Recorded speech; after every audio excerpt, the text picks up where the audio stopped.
The You're Broken going to Spoke stop Ranch sprawled across overthinking, and you're going to let 15,000 yourself acres feel of Texas something. scrubland, cottonwood stands, and red earth that had seen better days. Daniel Kincaid owned every inch of it, had worked every inch of it, and had somehow managed to reach the age of 40 without ever having allowed another person close enough to touch his heart or his body. This wasn't asceticism by choice. It was loneliness by default. He'd been handsome once, in the way young men are handsome without trying. The years of sun and hard work had carved his face into something different, weathered-lined, marked by weather and solitude. His hands were thick and calloused, better suited to rope and reins than anything gentle. He'd stopped expecting things to change around the time he turned 30. By 40, he'd made peace with the idea that some men were meant to live alone, and he was apparently one of them.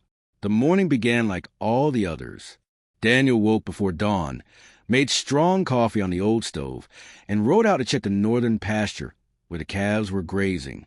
The work was endless and repetitive. The same tasks, the same routes, the same quiet that had become so familiar it felt like companionship. He had hired hands, 3 good men who managed the heavy work. He paid them fairly and asked nothing of them except competence. They respected him in the way men respect other men who respect their work. No friendship, no intimacy, no real connection. The house was large, built by his father 40 years ago with the intention of filling it with children. Instead, it held only Daniel. Rooms full of furniture he didn't use, a kitchen built for a family of 6, a master bedroom that echoed with silence. He'd stopped inviting people to Sunday dinners sometime after his mother died. There didn't seem to be much point in maintaining the pretense of domesticity when there was no one to be domestic with. At 40, Daniel Kincaid was a man who'd achieved everything he'd set out to achieve and discovered that success without someone to share it with was just loneliness wearing a fancy hat. The woman appeared on property on a Tuesday afternoon in late April, driving a motorcar, an actual motorcar, across the rain that was barely passable for horses. Daniel first noticed the dust, then the sound of an engine struggling against the unforgiving landscape. He was mending fence in the western pasture when he saw her, and his first instinct was irritation at the intrusion. His second instinct, watching her wrestle with the steering wheel as one of the wheels sank into a rut, was concerned that she would kill herself on his land. He rode toward her at a canter, reaching the motorcar just as she was shifting gears with more enthusiasm than skill. "Ma'am," he called out, "you need to ease off the throttle or you're going to flip her." The woman jerked her head around, startled, and the motorcar lurched sideways. Daniel moved his horse quickly, speaking in the low, calm voice he used with spooked animals. "Easy now. Just cut the engine. It's all right." She did, with visible effort, and sat back in the seat, breathing hard. When she removed her driving goggles, Daniel got his first real look at her, and something shifted behind his ribs that he couldn't quite name. She was maybe 30, with sharp cheekbones and eyes the color of good whiskey. Her hair was dark and pinned to the back of her head, though several pieces had escaped during her struggle with the motor car. She wore a traveling suit of gray wool, entirely inappropriate for the landscape, and her hands were shaking slightly as she gripped the steering wheel. "I'm lost," she said without preamble. "I'm looking for the Broken Spoke Ranch, and according to my map, it should be here somewhere, and clearly I've made a wrong turn, and this machine is absolutely infuriating." Daniel couldn't help himself. He smiled. It was the first time in months that anything had struck him as genuinely amusing. "You're on it," he said. "The Broken Spoke. I'm Daniel Kincaid." She looked at him like he'd just told her he was the President of the United States. "You are? Thank God. I was beginning to think I'd entered some kind of automobile graveyard. Does anyone out here ever use actual roads?" "Not often," he said. "Who are you, and why are you looking for this ranch?" "My name is Eleanor Hart. I'm a journalist from San Francisco. I'm doing a series of articles about the American West, the real West, not the dime novel version. I sent letters ahead to several ranchers asking if I could interview them and observe ranch life. You apparently agreed to this, according to the letter your hired hand sent back." Daniel had no memory of this whatsoever, but he suspected one of his hands had taken the liberty of responding on his behalf. It was the sort of thing they might do, thinking to help their increasingly solitary boss. "Well," he said, You found the place. Though I have to warn you, ranch life isn't very exciting. Mostly it's just work. That's exactly what I want to see, Eleanor said. She looked at her motorcar with an expression of profound irritation. But first, I need to get this thing off your land before it explodes. Is there anywhere nearby where I could leave it while I'm here? And please tell me you have a guest room, because I cannot drive another mile in this machine today.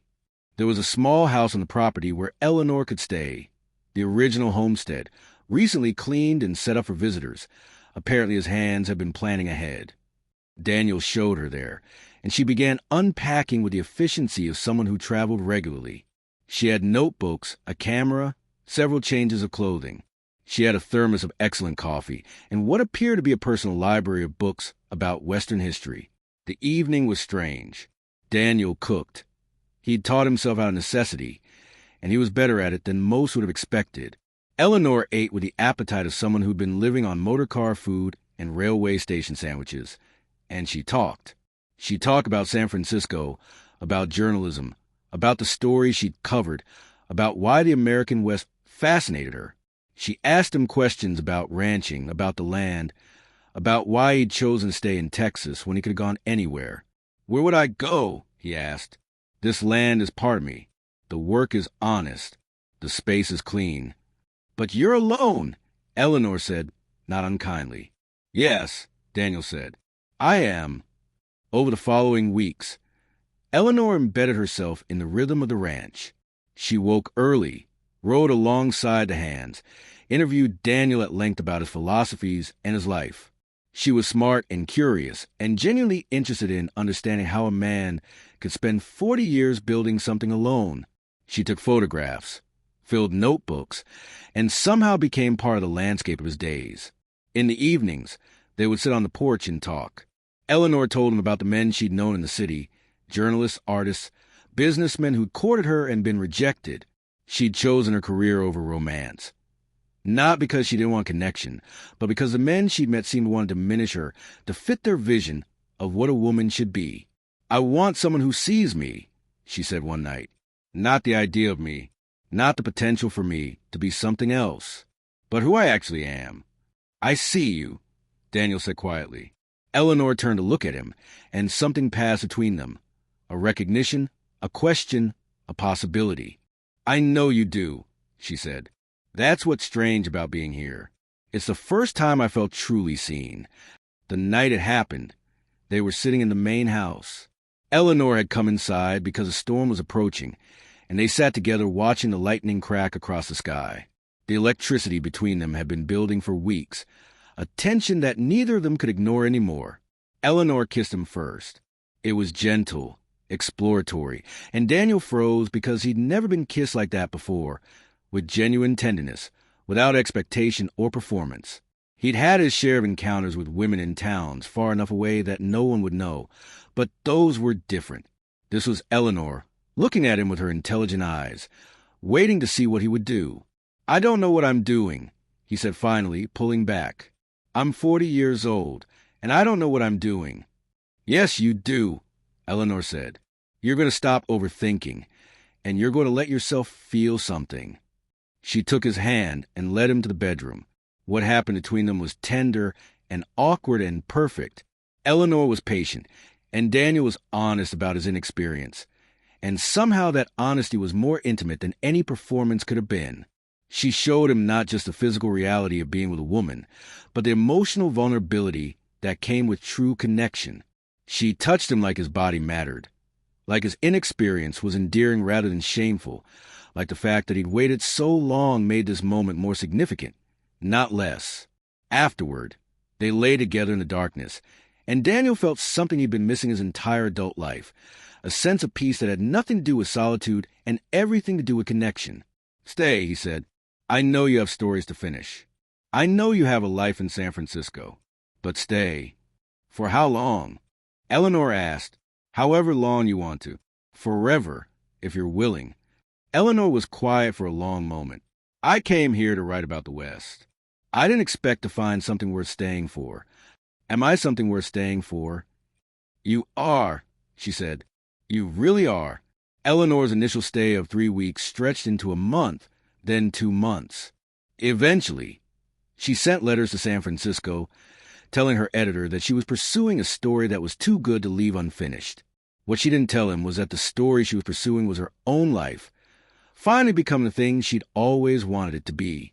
They married quietly, in a small ceremony in the nearest town. The hired hands were invited, along with a few neighbors who lived close enough to attend.